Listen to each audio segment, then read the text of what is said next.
Hi, this is Joe Chambers, ChambersCustom, and 1911 University, bringing you another review today. This is a review that many of you have been waiting anxiously to see me do. It is of Night Fighter number 13. And this gun was built and delivered in August of 2019. The owner sent me a nice letter to go along with it, telling me that he shot approximately 30,000 plus rounds through the gun. Those of you who have read the white paper saw that most of it is, it's high quality ammo, Speer Lawman, 124 and 147 grain, HST, 124 grain gold dot, and primarily he used ALG Go Juice or CLP as the lubricant and cleaner for the gun.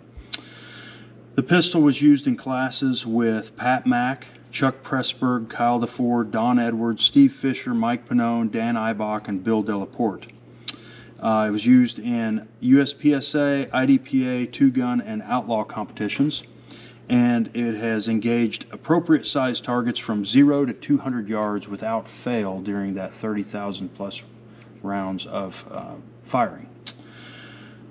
The gun came in from our friend Joe, who owns it and has owned it since the very beginning. Many of you know him. You've seen his videos on YouTube showing him shooting it, showing his reviews of the gun. It was originally DLC coated, and you can see here in the video that the DLC has worn off on the sides of the slide. Some of that is from holster wear, some of that is just from cycling the gun like it was intended to be cycled over the top like that.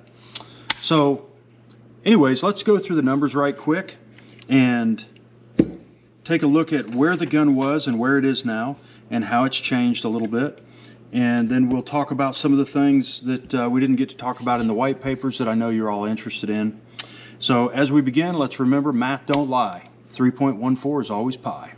Slide stop pinhole in the frame is at 201, which is what it was when it left here. The slide stop diameter is at 198.5, which is half a thousandths less than when it left here, so the slide stop did wear a little bit, but the frame didn't, which is exactly what we want to see. The cheapest part wears out first, not the most expensive part. The extractor length was 2.230 with approximately 5 thousandths fore and aft movement.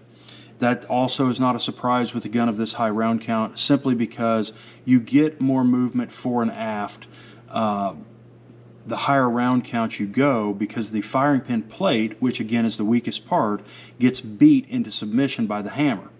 And no doubt this gun, not only does it have 30,000 plus rounds through it, but it also has, I don't know, I would harbor a safe guess to say it has at least 10,000 dry fires. And so every time that hammer drops, it's pounding that firing pin plate, which is getting adjusted, and so the extractor starts to move fore and aft.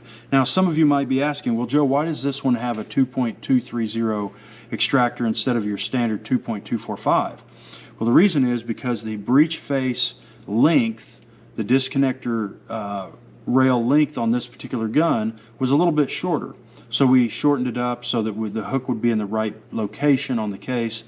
And that's perfectly acceptable. That's part of building a custom gun, is being able to measure the parts as you build the gun and adjust them accordingly. You know what your standard specs are, but you also have to go, okay, this one's a little shorter, so I got to make this part, adapt, and so it's got to be a little bit shorter to adapt. So that's why that's the way it is. Ejector wasn't changed at all, except for it's a little bit loose in the frame, and that's indicative of the owner of the pistol using 170 and 140 millimeter mags, and when he puts the mag in the gun, he hits it hard, boom, and the bottom of the ejector gets hit. There's no way to prevent that. The bottom of the ejector gets hit by the magazine, and over time doing that, it causes it to loosen up. Again, it's an easy fix. We'll have our buddy Darren weld up the pinhole where the ejector goes. We'll recut it and put it back in place. No big deal. Now let's talk about the gun and some of the other intricacies of it. One of the things that I notice over the years when I'm looking at guns that have been shot a bunch, 30,000 is a bunch, 30,000 rounds in 21 months, that's a lot of shooting. That's a lot of time on the gun. That's a lot of practice. It's a lot of dry fire. That's a lot of money nowadays. Think about how much 9mm is going for. I just looked on Gunbroker this morning. It's selling for $1,100 for a case of 115 grain ball, 1,000 rounds. So there's a lot of time and money invested in this gun. One of the things I notice on guns that get a high round count right out of the gate is what the barrel looks like on the inside. For years and years, I was told by friends of mine in the industry and military teams that were gunsmiths that they would only get 12 to 15,000 rounds of match grade accuracy out of a barrel.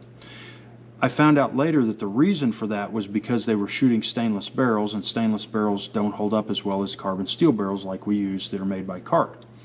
When I started evaluating and paying attention and keeping track of the carbon steel barrels, what I found out was the reasonable expected barrel life in a gun, a 9mm or 45 that's shooting just jacketed bullets, is around 65,000 rounds. Match accuracy is slightly less than that.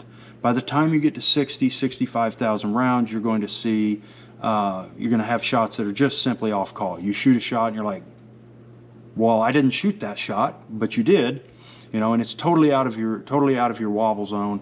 It's because the barrel's getting worn out. So when we looked at this barrel here in Night Fighter number 13, what we noticed was there is slight throat erosion, and you'll notice when you look at a barrel that has really high round count that the throat erosion actually begins to get really heavy on the top side of the barrel.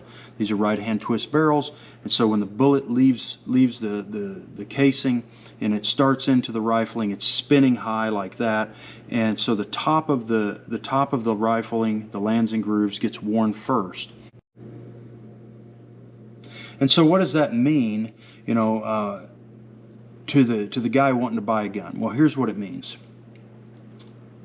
I've told you guys multiple times in videos, in live chats, in Q&As over the years. You've seen me post it on forums. The whole adage of buy once, cry once, right? Buy quality the first time, and it'll last. And that's what we see here in this gun, in this Night Fighter, is a good example of buy once, cry once. Guy buys a gun, and arguably the Night Fighters were the best bang for the buck that you could get at the time from ChambersCustom. I mean, these guns were like $5,500 out the door, and now he's 30,000 rounds in, and he doesn't need a complete rebuild.